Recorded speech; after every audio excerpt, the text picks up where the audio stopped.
గురూపదేశ రత్నమాల. సంసారం అల్పమైన మనస్సు జ్ఞప్తి విస్మృతిలాగా వికారం చెందటమే జనన మరణమనే సంసారం.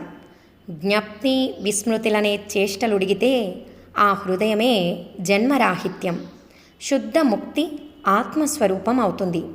వివరణ: తలపే జన్మం, మరపే మరణం. మనోవ్యాపారాలే సంసార బంధం అంటే.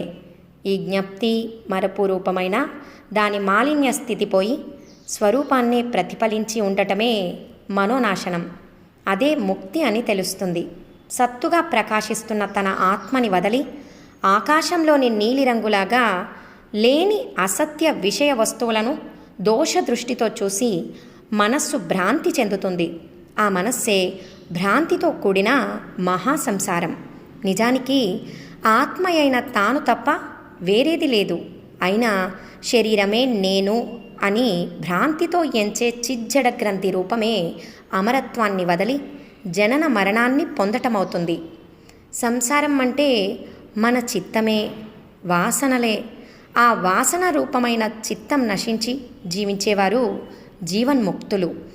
దేహ ప్రారబ్ధాన్ని బట్టి లోక వ్యవహారాల్లో ఉన్నట్లు కనిపించినా నిజానికి వారు సత్య జ్ఞానాకాశంలో విహరిస్తూ ఉండేవారే.